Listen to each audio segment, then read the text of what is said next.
السلام علیکم جی. تو آج کی ویڈیو کا آغاز کرتے ہیں ہم کیسے مکہ میں جا کر پاکستانی کمانڈر سینا نے وہاں ٹیررسٹ نے جب مکہ پر حملہ کیا تھا تو وہاں جا کر انہوں نے کیسے ہیلپ کی تھی.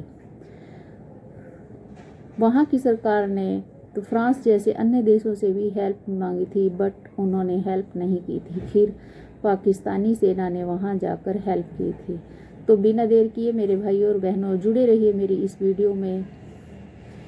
تو اور معظمہ کے اندر فجر کا وقت ہوتا ہے. 50,000 سے زیادہ زائرین مسجد میں موجود ہوتے ہیں اور فجر کی نماز کی تیاری کر رہے ہوتے ہیں. یہ لمحہ، یہ دن مسلمانوں کے لیے اہم ہوتا ہے تاریخی اعتبار سے، کیونکہ یہ وہ دن ہے کہ جب مسلمان اپنے اسلامک کیلنڈر کے مطابق سن 1400 کا آغاز کر رہے ہوتے ہیں. 1399 ختم ہو رہا ہوتا ہے. اور یہ دن اس لیے اہم ہے کیونکہ کہا یہ جاتا ہے اسلامک ایسکیٹالوجی کے اندر ہر بدلتے ہوئے 100 سال میں بلیف کو اور فیتھ کو ریوائیو کرنے کے لیے ایک مجدد آتا ہے. اور اسی ایسکیٹالوجی کا فائدہ اٹھاتے ہوئے 300 سے 600 دہشت گرد مسجد الحرام کا محاصرہ کر لیتے ہیں. ان کے پاس رائفلز ہیں، پسٹلز ہیں، گنز ہیں، اور یہ مسجد میں انٹر ہوتے ہیں مسجد کے تقریباً 40 دروازوں کو دو پولیس آفیسرز کو مار دیتے ہیں. مسجد کے میناروں کے اوپر سنائپرز کو اپوائنٹ کر دیتے ہیں اور مسجد میں موجود مسلمانوں کو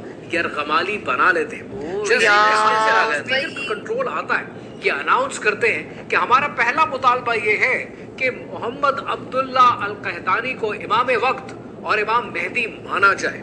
سعودی عرب سے بادشاہت کو ختم کیا جائے، یو ایس کو تیل بیچنا بند کیا جائے، ویسٹرن سویلینز کو ڈیپورٹ کیا جائے، اور ہر وہ انوویشن جو سعودی عرب میں آ رہی ہے اس کا خاتمہ کیا جائے.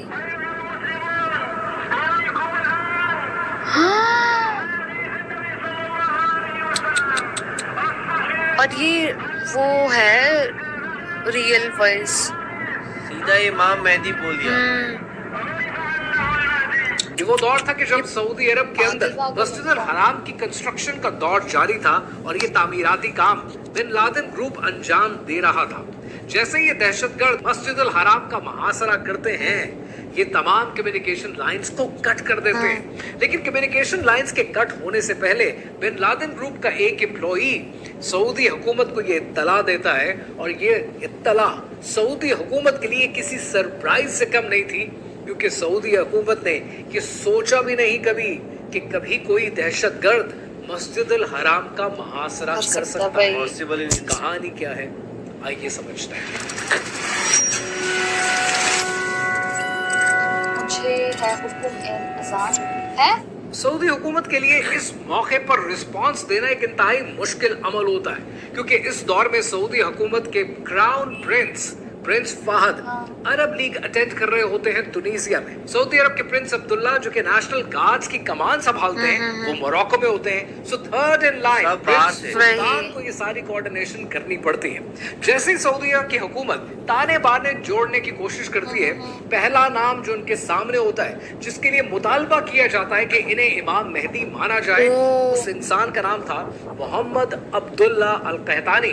اور تانے بانے جوڑنے میں جیسے ہی وہ کامیاب ہوتے ہیں انہیں یہ سمجھ میں آتا ہے کہ محمد عبداللہ القحطانی وہ انسان ہے کہ جس کا بھائی جوہیمان العتیبی ایک بدو ہے، اور وہ اکثر سعودی حکومت کو ٹارگٹ کرتا ہے، ان کو تنقید کا نشانہ بناتا ہے، کبھی کرپشن کے نام پر، کبھی بے تحاشا دولت کے نام پر، اور کبھی ویسٹرن انفلوئنس کے نام پر.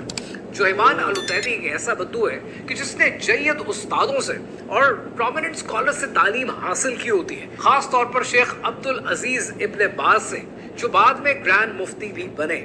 سو پہلا کام سعودی حکومت کیا کرتی ہے کہ وہ شیخ عبدالعزیز ابن باز سے فتویٰ جاری کراتی ہے کہ مسجد الحرام کی حرمت کو پامال کرنا اپنے سیاسی مقاصد کے لیے بیکار ہے، غلط ہے، غیر اسلامی ہے और हराम है। और वो फतवा लेकिन मानेगा, साथ ही मुझे साथ लगता तो सऊदी नहीं। हुकूमत ये Same. प्लान करती है कि मस्जिद अल हराम की हुर्मत को पामाल होने से बचाना सऊदी हुकूमत की जिम्मेदारी है।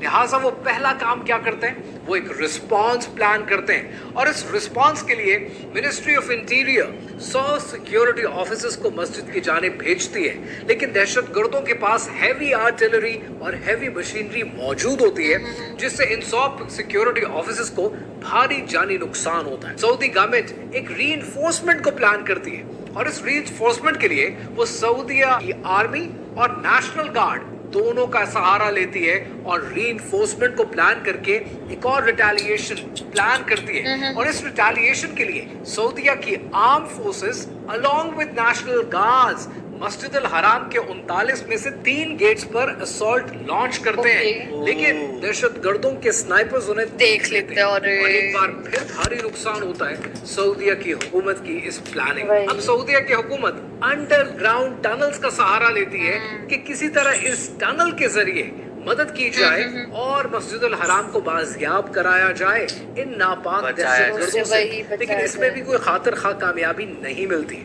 तंग आकर सऊदी हुकूमत प्लान करती है कि लीडरशिप भी मुल्क में मौजूद नहीं है, हमें बाहर के मुल्कों से मदद लेनी पड़ेगी।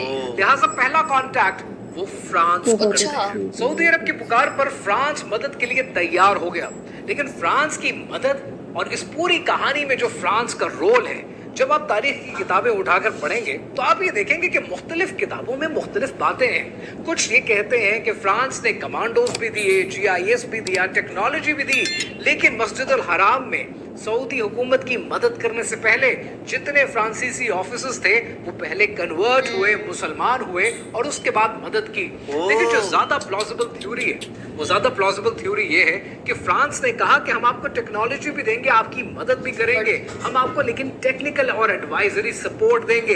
ग्राउंड पर ना हम आ सकते हैं और ना हम ग्राउंड पर मौजूद होंगे, लेकिन एक बात जो तय है कि ग्राउंड पर काम करने के लिए, दहशतगर्दों से मस्जिद अल हराम को पाक करने के लिए सऊदी अरब ने अपने बरादर मुल्क पाकिस्तान से राब्ता किया। सऊदी अरब के पाकिस्तान से मदद मांगने के पीछे बहुत से रीजंस थे।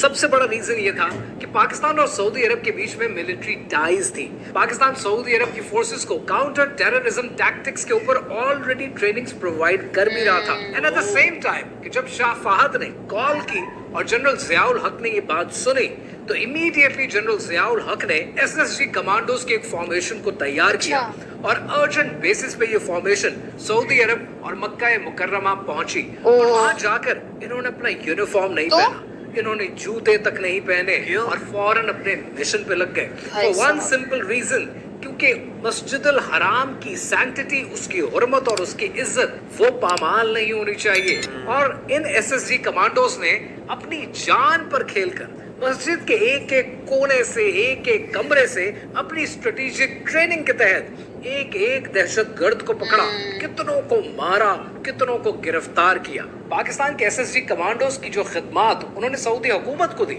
उसके नतीजे में अल-कहतानी को वही मौके पर मार दिया गया। जोइमान अल-उतैबी को उसके 68 दहशतगर्दों के साथ गिरफ्तार किया गया और फिर बाद में इन दहशतगर्दों को 9 जनवरी सन 1980 में सऊदी हुकूमत ने सऊदिया के मुख्तलिफ शहरों में इनके सर कलम कर दिए और इस नासूर को हमेशा हमेशा के लिए मिटा दिया। एक साल सऊदी के हुकूमत अंदर और पाकिस्तान के इन टाइज को अगर आप इंटरनेट पे सर्च करने की कोशिश,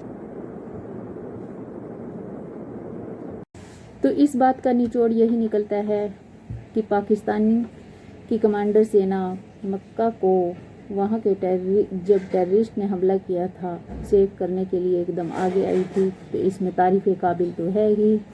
और अंत में मैं आपसे यही उम्मीद रखती हूँ कि आज की वीडियो आपको मेरी बहुत अच्छी लगी होगी। अच्छी लगी है तो लाइक, शेयर एंड सब्सक्राइब ज़रूर करना। दुआओं में मुझे याद रखना। मिलते हैं कल एक प्यारी सी वीडियो के साथ। अल्लाह हाफिज़।